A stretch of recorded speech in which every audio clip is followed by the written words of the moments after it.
ကျွန်တော်ဒီနေ့ဝက်သားနဲ့ဒီမဆလာနဲ့ပေါ့နော်ဟင်းခတ်မွေးကြိုင်လေးနဲ့ချက်မယ်ပုံမှန်ဆိုလို့ရှိရင်အမဲသားတို့စိတ်သားတို့ဒီဟင်းခတ်မွေးကြိုင်လေးမဆလာတွေနဲ့ချက်ကြတယ်ပေါ့နော်ဒါပေမဲ့ဒီနေ့ကတော့ကျွန်တော်ကတော့ဒီဟင်းလေးကပြောမယ်ဆိုရင်စားလို့လည်းကောင်းတယ်ဟင်းနှစ်နဲ့ချက်ထားလို့ရှိရင်အမဲသားတို့စိတ်သားတို့လိုပဲပေါ့နော်ဒါပေမဲ့စားကြည့်လိုက်တော့မှဝက်သားအရသာထွက်တာပေါ့နော်အနံ့ဆိုလည်းဒီဟင်းခတ်မွေးကြိုင်လေးနဲ့မဆလာနဲ့ချက်တာအတွက်ပို့ပြီးတော့မှုေးတယ်ပေါ့နော်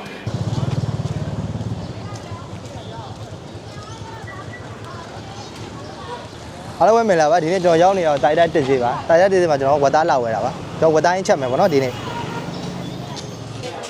အခုတော့ကျွန်တော်ဝက်သားဆိုင်ရောက်ပြီပေါ့နော်ဝက်သားဝယ်မယ်ဟုတ်ဝက်သားဘယ်လိုရောင်းလဲမသိဘူး3500ကျွန်တော်ဟိုအသားကြီးပဲလဲရပေးတာ1000မိုးလောက်ပေါ့မားရေဖန်နေလေးချိုးတယ်ရေပြီးမဲ့လေးချိုးတယ်လား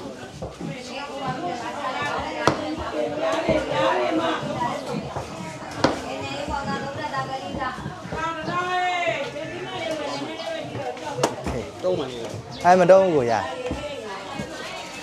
မတုံးနေရပါဘူး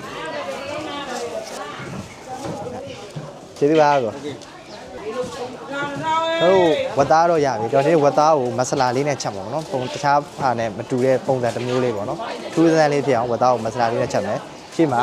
မဆလာရောင်းတဲ့ဆိုင်နဲ့တွေ့ပြီပြီးတော့တခြား spice တွေလည်းရောင်းတယ်ပေါ့နော်ဘယ်လိုတွဲဆက်လေးနဲ့ချက်ကြည့်မယ်ဆိုတော့အားလုံးလိုက်ကြည့်ကြပါ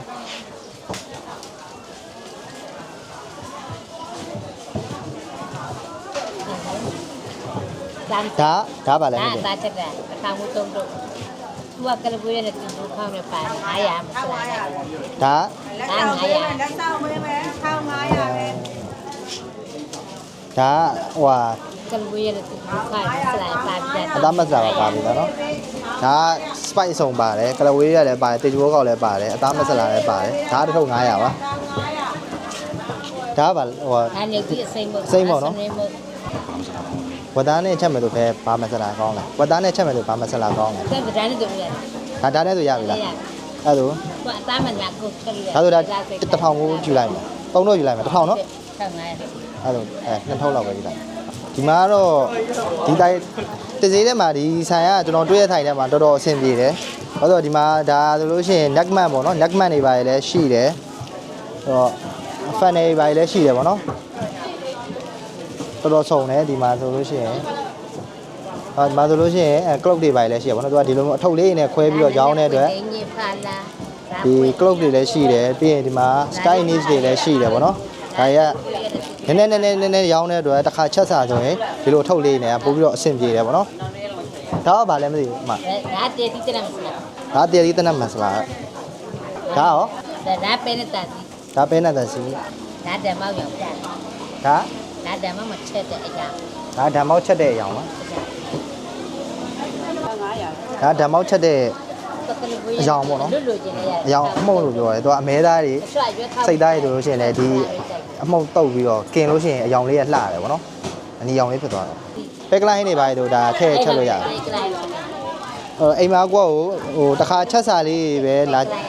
ဒါချက်မယ်ဆိုလို့ရှိရင်ဒီလိုအထုပ်လေးနဲ့အဆင်ပြေတယ်ပေါ့နော်ဟိုအများကြီးတစ်ခါလဲဝယ်ကြမလို့သူကအထုပ်သေးသေးလေးတစ်ခါလဲထုတ်ပေးထားတဲ့အတွက်ပို့ပြီးတော့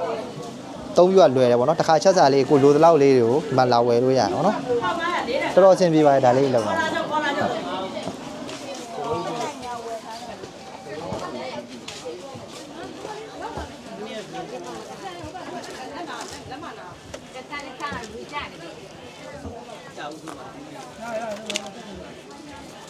မိုက်တာလေးချက်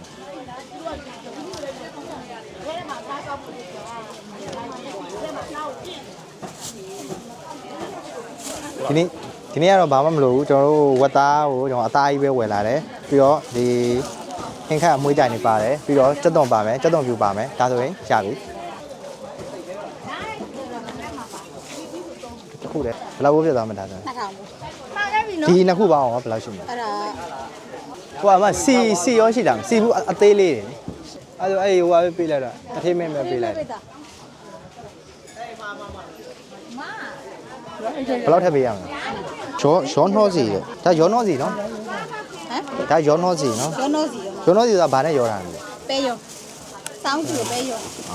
အဲ့ဒါကစီမီရောတာကျေးဇူးပါဒီနေ့တော့ကျွန်တော်စီကိုပဲစီသုံးပါမယ်ပဲစီနဲ့မွေးမွေးလေးနဲ့ပေါ့နော် ဟိုစီဘူးသေးလေးတဘူးလောက်ဘယ်လောက်လဲမသိဒါဘာစီလဲမသိရောပဲလားစီကဘူးသေးလေးရှိလားမသိဘူးသေးလေး50တာဘူးပဲရှိရလား50တာဘူးကြတယ်50တာဘူးကဘယ်လောက်လဲမသိ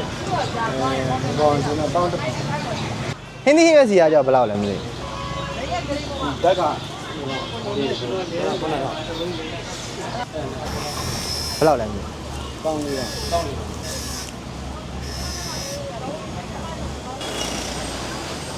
ဘုဆိုရင်ဒီနေ့ကျွန်တော်ချက်မဲ့ဝတ်သားလေးရပြီပြီးရင်ဝတ်သားနဲ့တွဲချက်မဲ့ဒီ spike တွေလည်းရပြီပြီးရင်ကြက်သွန်အနီးအဖြူစီရပြီဆိုတော့ကျွန်တော်သွားချက်လို့ရပြီပေါ့နော်အရင်ဦးဆုံးကျွန်တော်ဒီအနှစ်တော့ပေါ့နော်ကြက်သွန်အနီးလေးတွေကိုအခွန်ခွာမယ်ပြီးရင်ကျွန်တော်ဈေးထဲကဝယ်လာခဲ့တဲ့တစ်ခါချက်စာလေးပေါ့နော်အသားမဆလာရဲ့တော်ဝေးရွက်တို့တိတ်ကြဘိုးခောက်တို့ပါတဲ့ဟာလေးပေါ့နော်နှစ်ထုပ်ဝယ်လာတယ်ပေါ့နော်ပြီးတော့ရောင်တင်မှုန့်လေးပေါ့နော်ရောင်တင်မှုန့်လေးတစ်ထုပ်ဝယ်လာတယ်ပြီးရင်ကြက်သွန်အဖြူပါမယ်ပေါ့နော်ဒီနေ့ပေါင်ပစ္စည်းတွေကတော့ဒီလောက်ပဲရိုးရိုးရှင်းရှင်းလေးနဲ့ပေါ့နော်ဒီဝတ်သားနဲ့မဆလာနဲ့ဟင်းခတ်မွေးကြိုင်လေးနဲ့ချက်ပြမှာပေါ့နော်အရင်ဆုံးကျွန်တော်ကြက်သွန်အနီကိုခုံခွာပါမယ်ကျွန်တော်ကြက်သွန်ကို5လုံး6လုံးလောက်ဒီသုံးထားပါပေါ့နော်အနှစ်များများလေးရအောင်လို့ပေါ့နော်ဆိုရင်ကြက်သွန်ကနော်ခုံခွာလို့ပြီးသွားပြီပေါ့နော်ကြက်သွန်ကိုဒီဘက်ထားထားလိုက်အနီပြီးသွားပြီတော့ကျွန်တော်ကြက်သွန်အဖြူကိုခွာမယ်ပေါ့နော်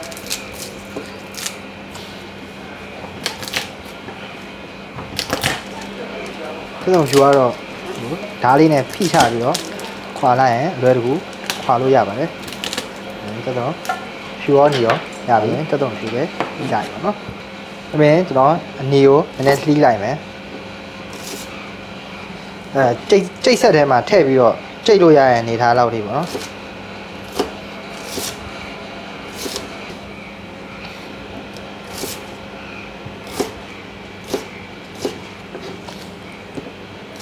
ဆိုရင်တက်တော့အနီကဒီလောက်လောက်ဆိုရပြီပေါ့နော်ဒါကျွန်တော်သုံးမဲ့ပမာဏပေါ့နော်ပြီးရင်ကျွန်တော်တက်တော့အဖြူကိုစလှီးပါမယ်အဖြူကိုလည်းဒီလိုပဲပေါ့နော်နည်းနည်းတက်တော့ဖြူကိုလည်းကြိတ်ဆက်တယ်မှာထည့်ကြိတ်လို့ရပြီထားတော့လေးလှီးပါမယ်ဒီနေရာမှာဂျင်းတို့ဘာလို့ထည့်နေလဲဒီစိတ်ကြိုက်ထည့်လို့ရပါတယ်ကျွန်တော်ကတော့ဒီနေ့ဂျင်းတော့မသုံးတော့ဘူးပေါ့နော်တက်တော့အဖြူရဲ့အနီရဲ့ဒါကိုပဲသုံးမှာပေါ့နော်โอเคဒါဆိုရင်ကျွန်တော်ဒါလေးကိုကြိတ်ဆက်နေစပြီးတော့ကြိတ်ပါမယ်ကျွန်တော်ကြိတ်တဲ့ဆက်ကနည်းနည်းသေးတော့2ခေါက်3ခေါက်လောက်တော့ခွဲကြိတ်ရမှာနော်ကျွန်တော်ကြိတ်တဲ့အခါမှာစီလေးနည်းနည်းထည့်မယ်နော်စီလေးနည်းနည်းထည့်ကြိတ်မယ်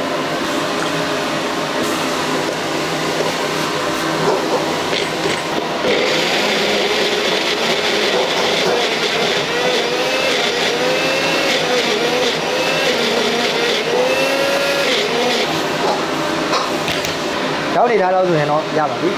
ကြိတ်ပြီးတဲ့အားလေးကိုကျွန်တော်ဒီထဲကိုထည့်ထားလိုက်နော်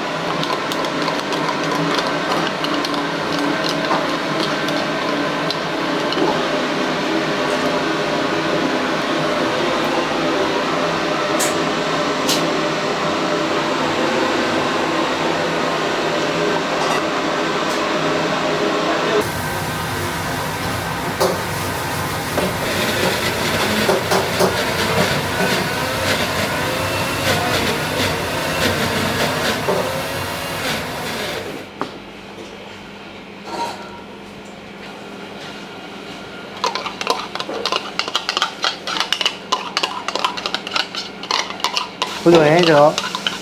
ဒီဝတ်သားနဲ့ချက်မဲ့ပေါ့နော်အနှစ်လေးပေါ့နော်အနှစ်လေးကလောက်ဆိုရင်ရတယ်ပေါ့နော်ကျွန်တော်အနှစ်များများလေးသုံးထားရပေါ့နော်တက်တော့ဖြူရဲ့အနီရယ်ကိုကျွန်တော်စီလေးနဲ့ကြိတ်ထားတာပေါ့နော်ခုဆိုရင်ကျွန်တော်ဈေးကဝယ်လာတဲ့ဒီဝတ်သားလေးကိုကျွန်တော်ရေးဆေးထားရပေါ့နော်ရေးသေးချာတန့်စအောင်ဆေးထားတယ်အခုဒီဝတ်သားလေးကိုစားလို့ရတဲ့အတုံးအရွယ်စားလေးကျွန်တော်တုံးပါမယ်အတုံးနဲ့ကြီးကြီးလေးကျွန်တော်တုံးလိုက်ပါမယ်ဒီရဲ့ဝတ်သားလေးလည်းတုံးလေးတုံးပြီးပါပြီနော်ဒီလောက်လေးပေါ့ဒီလောက်တုံးလေးနည်းနည်းခက်ကြီးကြီးလေးပေါ့နော်ခုဝတ်သားလေးတုံးပြီးပါပြီဆိုတော့ကျွန်တော်ခုနကကြိတ်ထားတဲ့ဟင်းအနှစ်တွေပြီးရင်ဟင်းခတ်မွေးကြိုင်လေးမဆလာရင်လည်းနော်လဲပါမယ်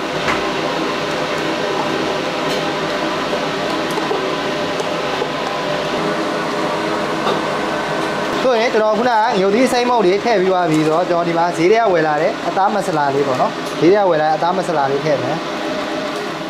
မဆလာကျွန်တော်2000လုံးထည့်လိုက်အောင်နော် ပြီးရင်ကျွန်တော်ညိုသီးအနှစ်လေးလည်းထည့်မယ်ပေါ့နော်ညိုသီးနှစ်ကတော့ဒါကျွန်တော် ready made ကိုတောင်းထားပါတယ်ပြီးရင်ကျွန်တော်ဒီကရဝေးရွက်နဲ့ဒီဘိုးကောက်လေးထည့်မယ်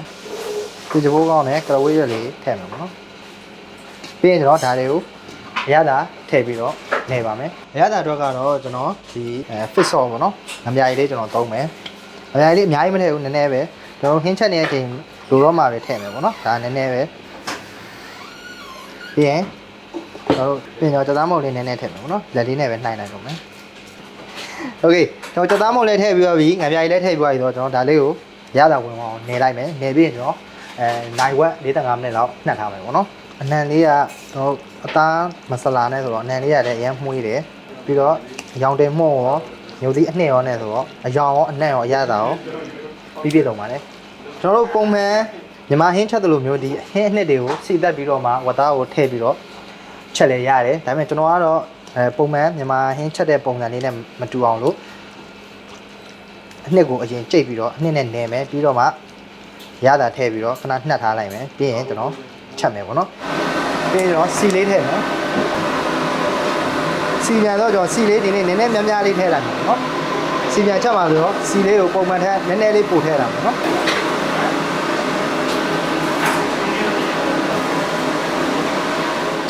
ဒီလိုဟဲ့စီလဲပူသွားပြီပေါ့နော်စီပူသွားပြီတော့ကျွန်တော်ဒီနှက်ထားတဲ့အသားတွေကိုထည့်မယ်ပေါ့နော်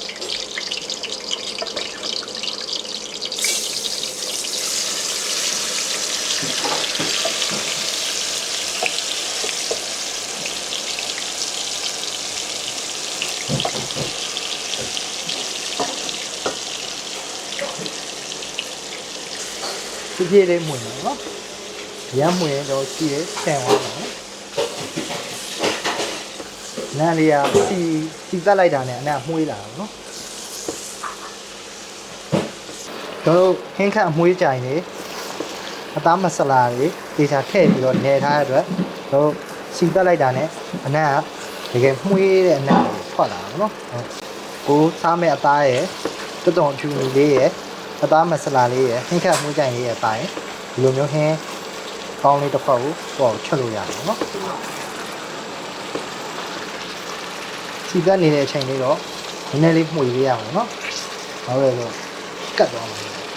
မီးလေးကိုနည်းနည်းလျှော့ပြီးတော့မီးအေးအေးလေးနဲ့ပေါ့နော်ကျွန်တော်ပြောခဲ့သလိုပဲကျွန်တော်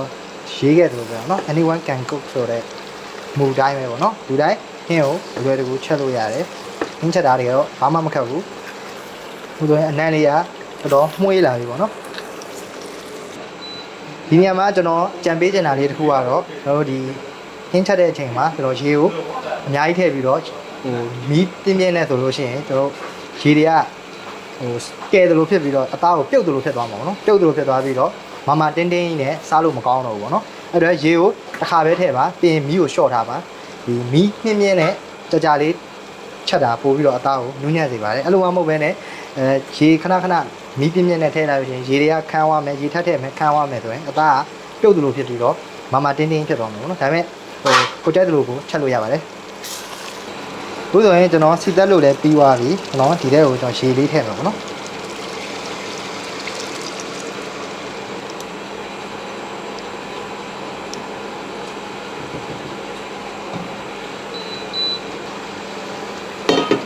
နော်ရေကိုဒီလောက်လေးပဲထည့်ထားတယ်။ဒါလေးကိုကျွန်တော်စီပြန်တဲ့အထိပေါ့နော်။အသားတွေနူးကြည့်သွားတဲ့အထိကျွန်တော်တည်ထားလိုက်မယ်ပေါ့နော်။အခုဆိုလို့ရှိရင်ကျွန်တော်ဟင်းပွဲလေးကနည်းနည်းဆူသွားပြီပေါ့နော်။အဲ့လောက်ဆူပြီဆိုလို့ရှိရင်ကျွန်တော်တို့မီးလေးလျှော့ထားမယ်ပေါ့နော်။မီးလေးလျှော့ထားမယ်ပြီးရင်ကျွန်တော်ရဲ့ဖုံးလေးနဲ့အုပ်ပါမယ်။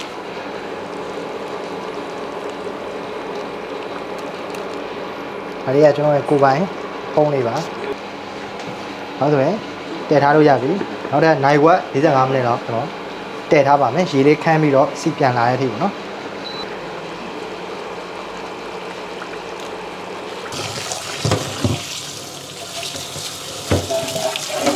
အခုဆိုရင်ကျွန်တော်တည်ထားတာ45မိနစ်လောက်လည်းရှိပြီဆိုတော့ကျွန်တော်အဖုံးလေးကိုဖွင့်လိုက်မယ်ပေါ့နော်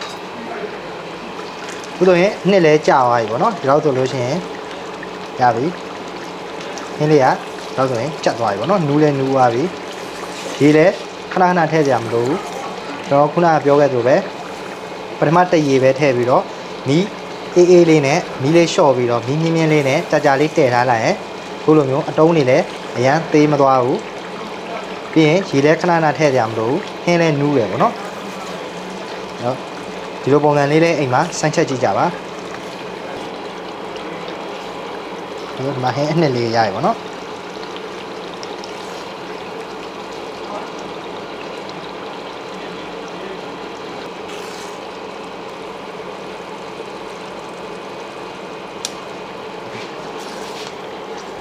ကောင်းဆိုရင်ရပြီမီးလေးပိတ်လိုက်မယ်ပြီးတော့ဟင်းလေးနည်းနည်းမြည်ကြည့်မယ်ပေါ့နော်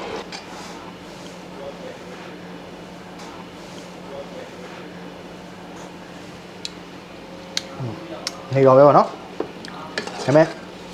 ခမင်းနဲ့တွဲစားရင်တော့နည်းနည်းလေးပေါ့ကောင်းပေါ့နိုင်တယ်ပေါ့နော်အဲ့တော့ကျွန်တော်တသားမုံလေးနည်းနည်းထည့်မယ်ပေါ့နော်တသားမုံလေးကိုဒီတိုင်းလေးပဲလက်လေးနဲ့ပဲယူလိုက်မယ်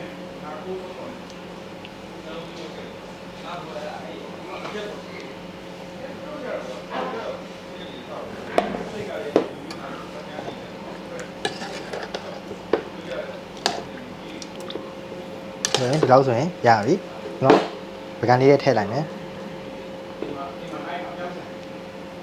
အဲ့နော်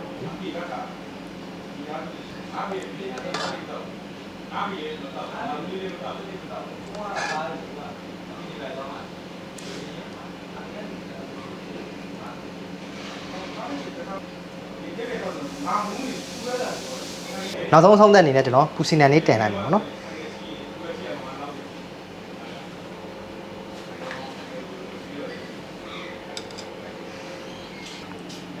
ခုဆိုရင်ကျွန်တော်ဒီနေ့ချက်ပြပေးသွားတာတော့ဝက်သားမဆလာစီတန်ဟင်းလေးဖြစ်ပါတယ်ပေါ့နော်ကျွန်တော်တို့ပုံမှန်ကြက်သားတွေစိတ်သားတွေအမဲသားတွေကိုမဆလာနဲ့ချက်နေတာရိုးသွားပြီကျွန်တော်ဒီနေ့ကဝက်သားကိုမဆလာလေးနဲ့စီတန်လေးချက်ပြထားပေးတာဖြစ်ပါတယ်ကျွန်တော်တို့အပေါ်မှာပူစီနန်လေးလည်းတင်ပေးထားရပါတော့ခုဆိုရင်ကျွန်တော်ရဲ့ဝက်သားမဆလာစီတန်ချက်လေးကတော့ပြီးသွားပါပြီလွယ်လွယ်ကူကူလေးနဲ့မြန်မြန်ဆန်ဆန်လေးပဲအိမ်မှာကိုယ့်ကိုပေါ့ပါပါချက်လို့ရရပါတော့နောက်ဗီဒီယိုတွေများမှာလည်းကျွန်တော်ဒီလိုမျိုးစိတ်ဝင်စားဖွယ်ရဟင်းလေးတွေပုံမှန်အတွဲဆက်လေးနဲ့မတူညီတဲ့ဟင်းလေးတွေကိုဆက်ပြီးတော့အများကြီးကျွန်တော်တင်ဆက်ပေးသွားမှာဖြစ်ပါတယ်အဲကြောင့်မို့လို့ကျွန်တော်တင်ဆက်ပေးမဲ့ဟင်းပွဲတွေကိုဆက်ပြီးတော့သိနိုင်ဖို့ကြည့်နိုင်ဖို့အတွက်ကျွန်တော်ရဲ့ Chef Tando ဆို YouTube Channel နဲ့ Facebook Page ကိုလည်း Like and Subscribe Share တွေလုပ်ထားကြဖို့ပြောချင်ပါတယ်နောက်ဗီဒီယိုတွေမှာပြန်တွေ့ပါမယ်